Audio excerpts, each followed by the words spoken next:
this video we're going to examine some of the text formulas. Text formulas allow us to work with text values inside of cells. They don't calculate anything per se, they simply retrieve different bits of text from a certain cell.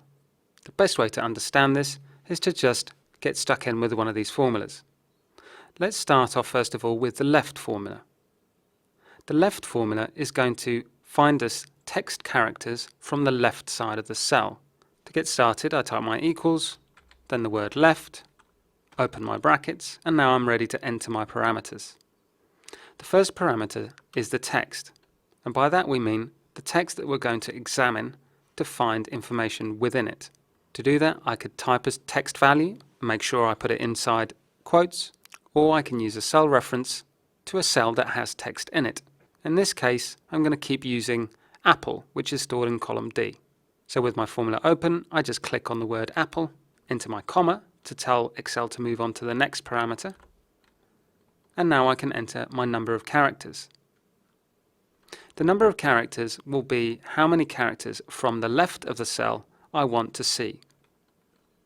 So let's keep it very simple and just enter 1. This way Excel is going to find the first character starting from the left of the cell. So I'm expecting to see the letter A. Let's hit enter and see what happens. Sure enough, I've just got the leftmost character from the cell and only one character because I specified A1. So I have the first A out of apple.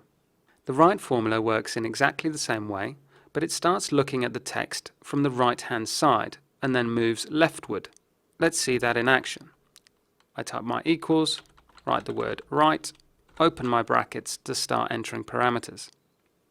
Again, the syntax is the same. First I need to give it a text to examine, the same cell will do, and then I'm going to tell it how many characters from the right it should return. In this case, I'll choose 3 characters. Hit enter, and now I can see that P, L and E have been returned from the word apple. Those are, of course, the 3 rightmost characters within the text. The next function to look at is the mid function. The mid function will allow us to get information from the middle of a text. The syntax of the mid is, again, we have to give it a text to examine. I'll keep using my apple. I enter a comma to move on to my second parameter. And in this situation, I have to tell Excel where to start looking. What is the start number? In this case, I perhaps want to start looking from the third character. So counting from the left, I'm moving past the A, the P, and to the second P. My final parameter, after the comma, will be number of characters. In this case, I may choose 2 characters. So from this point, I'm expecting the third P, because I've started at 3, and I'm expecting 2 characters after and including the P, so PL. Let's hit enter and see what happens. So sure enough, I'm getting my PL. The next function is a useful function, but normally it's a function that must be used in conjunction with other functions. By itself, it is not terribly helpful. The Len function, short for length, will tell us how long, in characters, is the text in our cell. Again, I'll start with my equals, type the word len, and open my brackets. There are no parameters other than the text we want to examine. I feed it my apple again, and hit enter. The len function here is just telling us that there are 5 characters within our text. 1 A, 2 P's, an L and an E. The next text function to examine is the find function. The find function is probably the most useful of all, and again is a very helpful supporting function to be used in conjunction with the left, the right and the mid formulas. A find function will find a specific character within a text and tell you at what position you can find that character. Let's start again with my equals, type the word find and open my brackets. The first thing I need to feed it is the find text. Now notice this is going to be slightly different from our other syntax. The find text is the thing we're going to find, and the within text is where we're going to find it. So let's say in this situation I want to find an E. Now, some of you may have spotted that that's not going to work. Why? Because I need to put my E in quotes. Otherwise, Excel will not recognize it as text.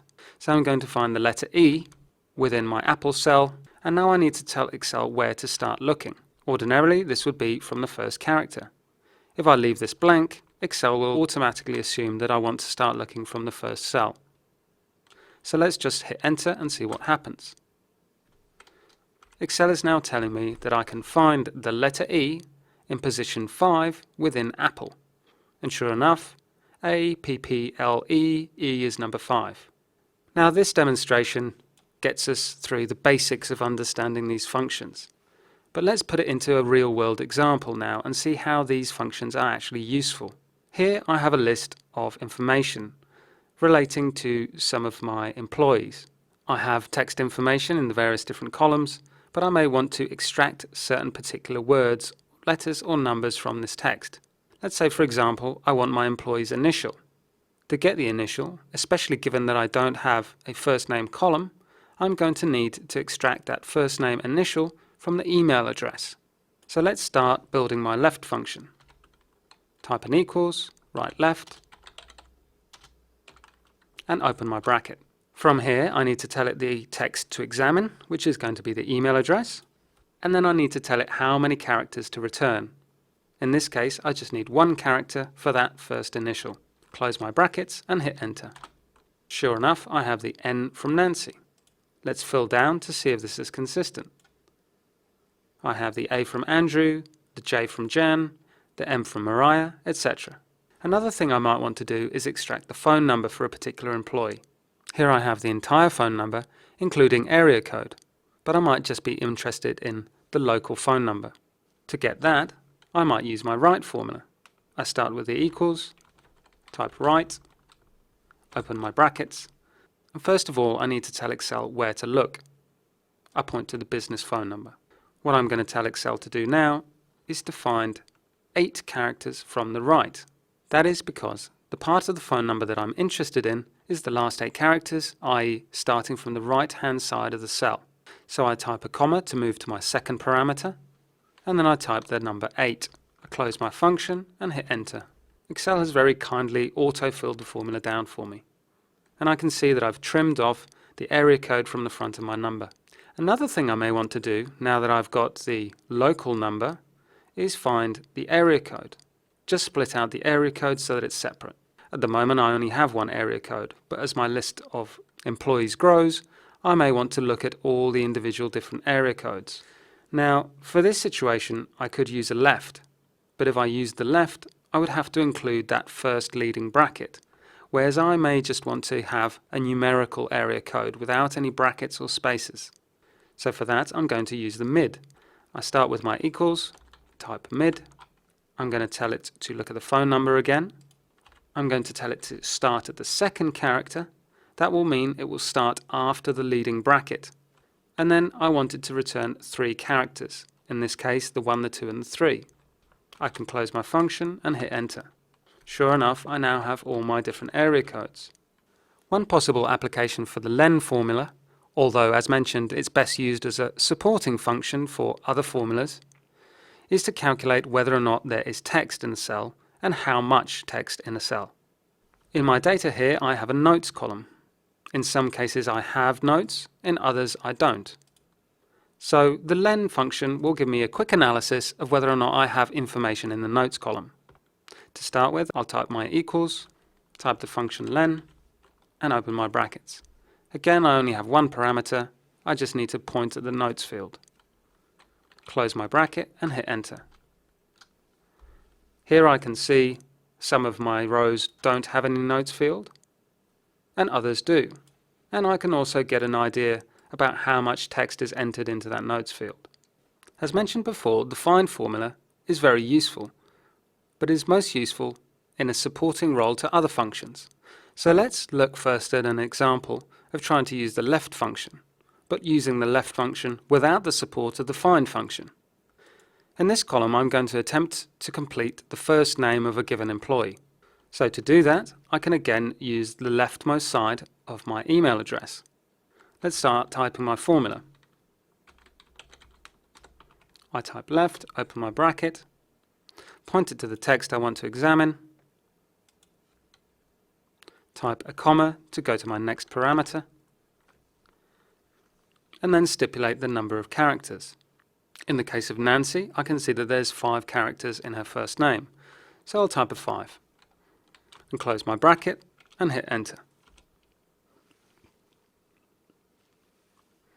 Excel very helpfully has filled down my formula for me. But I can see that I'm not quite getting the result I was hoping for. In the case of Nancy, I have returned perfectly her first name, but in the case of Jan, I've got Jan, an @ and star to the rest of the email address. For other names, I've trimmed off part of their name. This is because my 5 character that is telling the left function when to stop is not dynamic. It always stops at the 5th character regardless of the length of the first name. So what I need to do is find a point where to stop at.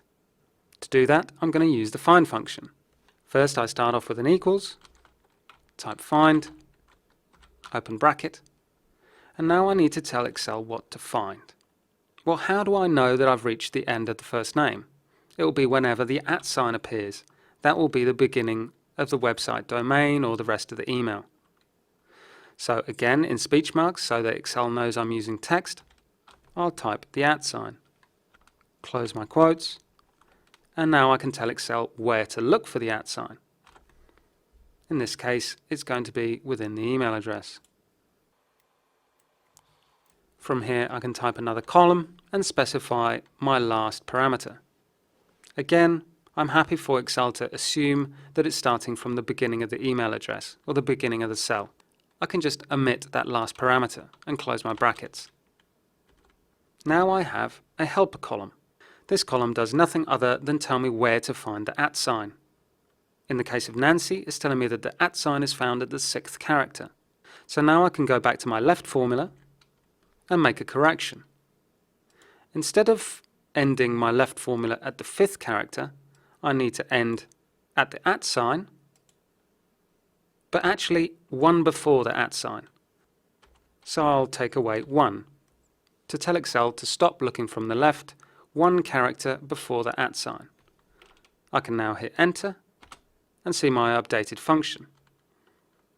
Combining the left function with the find function, I'm now able to extract a very specific amount of text from a text cell.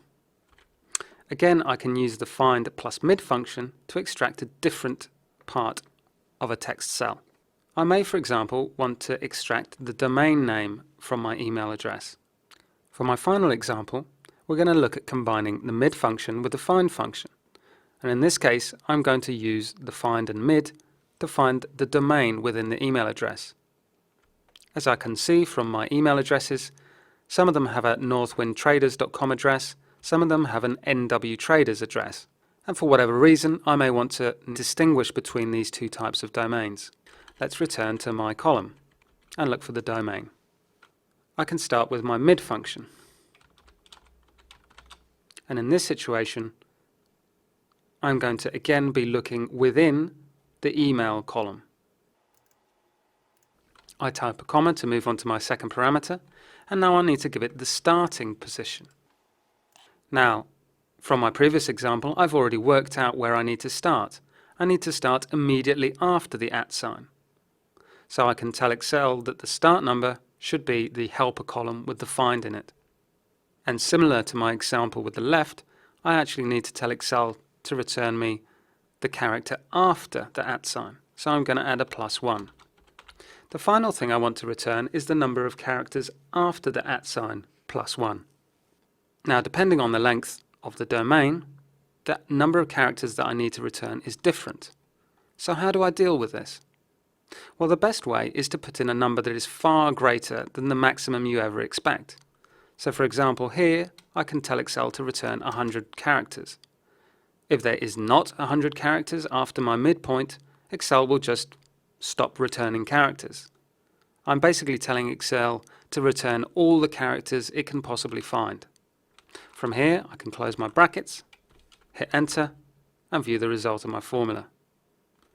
Sure enough, I have just the domain name without the first name or the @. Some of the applications of these text functions also have solutions using flash fill or text to columns. So it'll be up to you to decide when it is appropriate to use a formula and when it is appropriate to use flash fill or text to columns. Formulas are generally reserved for the more complex requirements, where you need to extract text from a very specific area of a text column. And formulas may also be required where the source column, the column of text that you want to examine, is actually dynamic.